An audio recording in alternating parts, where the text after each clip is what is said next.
आप देख रहे हैं विदर्भ समाचार, आवाज विदर्भ की। नमस्कार, विदर्भ समाचार में मैं नेहा आप सभी का स्वागत करती हूँ। बढ़ते हैं आज की कुछ खास खबरों की ओर। गढ़चिरौली आरमोरी राजमार्ग पर तेज रफ्तार ट्रक चालक द्वारा 4 बच्चों की जान लेने वाले ट्रक चालक और उसके सहयोगी को पुलिस ने 48 घंटे की तलाशी के बाद गिरफ्तार कर लिया है। आरोपियों की पहचान 26 वर्षीय प्रवीण बालकृष्ण कोल्हे और 47 वर्षीय सुनील श्रीराम मारगाई के रूप में हुई है, जो गोंदिया जिले के चीचगढ़ निवासी है। 7 अगस्त की सुबह गढ़चिरौली आरमोरी राजमार्ग पर कटली के 6 बच्चे जब टहलने गए तभी ट्रक चालक ने बेहद लापरवाही से ट्रक चलाकर सभी 6 बच्चों को कुचल दिया। इसमें 4 छात्र की मौत हो गई, जबकि आदित्य कोहपरे और क्षितिज तुलसीदास मेश्राम घायल हो गए। इतने भीषण हादसे के बाद ट्रक चालक ट्रक लेकर फरार हो गया था। घटना के बाद गुस्साए नागरिकों ने धरना दिया और यातायात अवरुद्ध कर दिया था। शिक्षा मंत्री दादा भूसे ने भी पीड़ित परिवार से मुलाकात की थी। पुलिस ने अज्ञात ट्रक चालक के खिलाफ गैर इरादतन हत्या का मामला दर्ज किया था। जिलेवासियों के गुस्से को देखते हुए पुलिस अधीक्षक नीलोत्पल ने जांच के लिए 5 अलग-अलग टीमें बनाई थी। प्रत्यक्षदर्शियों, सीसीटीवी फुटेज और अन्य तकनीकी साक्ष्यों की मदद से 48 घंटे के भीतर ट्रक को छत्तीसगढ़ राज्य से ढूंढ निकाला गया। नागपुर में फॉरेंसिक मेडिकल प्रयोगशाला टीम से प्राप्त साक्ष्यों के आधार पर अपराध में ट्रक की संलिप्तता स्थापित हुई। उसके बाद ट्रक चालक प्रवीण कोल्हे और सह चालक सुनील मारगाई को गिरफ्तार कर लिया गया है। पुलिस ने कहा कि उन्हें अदालत में पेश किया जाएगा। गढ़चिरौली के पुलिस निरीक्षक विनोद चौहान घटना की जाँच कर रहे हैं।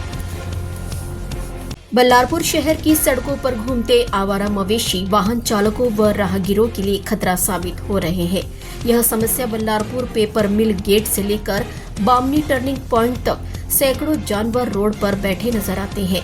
बरसात शुरू होने के बाद सड़क पर मवेशियों का जमावड़ा बढ़ गया है।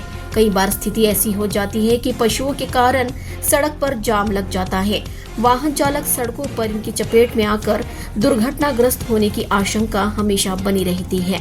पशुओं के स्वच्छंद विचरण से आवागमन बाधित होने के साथ राहगीरों को आने जाने में जानवरों का भय बना रहता है।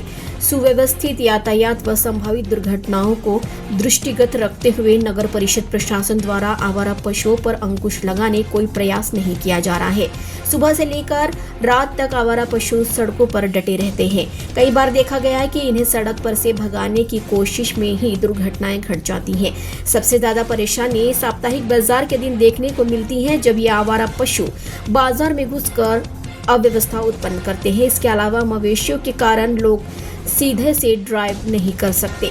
नगर के चौक चौराहे व गलियों में आवारा पशुओं का डेरा कभी न खत्म होने वाली समस्या बन गई है। नागरिकों और राहगीरों ने इन समस्या का समाधान निकालने की मांग नगर परिषद से की है।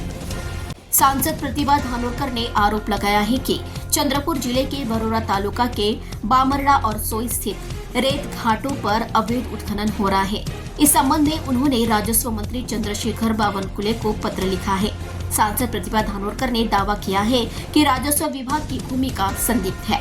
सांसद प्रतिभा धानोरकर ने पत्र में उल्लेख किया है कि वर्तमान में मानसून का मौसम चल रहा है और सरकार के निर्देशानुसार 10 जून से रेत उत्खनन बंद करने के आदेश है। इसके बावजूद उक्त रेत घाटों पर नावों और पोकलेन की मदद से उत्खनन जारी है। इस अवैध उत्खनन से सरकार को लाखों रुपए के राजस्व का नुकसान हो रहा है और पर्यावरण पर भी खराब असर पड़ रहा है। उत्खनन के बाद बड़गांव से मधेली तक नवनिर्मित सड़क जर्जर हो गई है, क्योंकि रेत का परिवहन तालुका के कई गांवों से होकर हो रहा है। साथ ही प्रतिदिन हो रहे इस अवैध उत्खनन के कारण रेत घाट के आसपास के ग्रामीणों को अनावश्यक रूप से परेशानी उठानी पड़ रही है। परिणाम स्वरूप इस सड़क पर बने गड्ढों के कारण दुर्घटनाओं की संख्या बढ़ रही है। हालांकि सांसद प्रतिभा धानोरकर ने भी कहा है कि इस मामले में स्थानीय राजस्व प्रशासन की भूमिका संदिग्ध है, क्योंकि रेत का अवैध परिवहन नहीं रुक रहा है। सांसद प्रतिभा धानोरकर ने राजस्व मंत्री चंद्रशेखर बावनकुले से इस पर तत्काल कार्रवाई करने का अनुरोध किया है। संजय नगर स्थित हजरत बाबा इनार शाह दरगाह परिसर में हजरत टीपू सुल्तान फाउंडेशन जिला चंद्रपुर द्वारा एक वृक्षारोपण कार्यक्रम का आयोजन किया गया। फाउंडेशन के अध्यक्ष अमीर शेख के नेतृत्व में आयोजित इस कार्यक्रम में पर्यावरण संरक्षण का संदेश देने के लिए कई सामाजिक और धार्मिक संगठनों के प्रतिनिधियों ने हिस्सा लिया। कार्यक्रम में सैयद फराज अबरार उर्फ बाबा, रमी शेख, वहाब काजी आज़ाद, असगर, ताजुद्दीन शेख, नौसाद सिद्दीकी, सुल्तान अशरफ अली, हारून शेख, शाकिब भाई, मुस्लिम एक्शन कमेटी के संस्थापक आशिक हुसैन, ख्वातीने इस्लाम के संस्थापक शाहीन बाजी शेख, एडवोकेट रुबीना मिर्जा, राबिया बाजी Khan, doctor Baba Saheb Ambedkar action committee के संस्थापक संजय रामटेके, मक्का मस्जिद इंदिरा नगर सदर के यूनुस भाई, कलीम खान उर्फ मुन्ना भाई, माजिद खान, अलीम पठान, शमशेर खान, इंदिरा नगर कब्रिस्तान कमेटी के अध्यक्ष रिजवान और शबीर उपस्थित थे। इस अवसर पर सभी ने मिलकर वृक्षारोपण किया और पर्यावरण संरक्षण के प्रति जागरूकता फैलाने का संकल्प लिया। हजरत टीपू सुल्तान फाउंडेशन ने इस आयोजन के माध्यम से सामुदायिक एकता और पर्यावरण के प्रति जिम्मेदारी को बढ़ावा देने का सराहनीय प्रयास किया।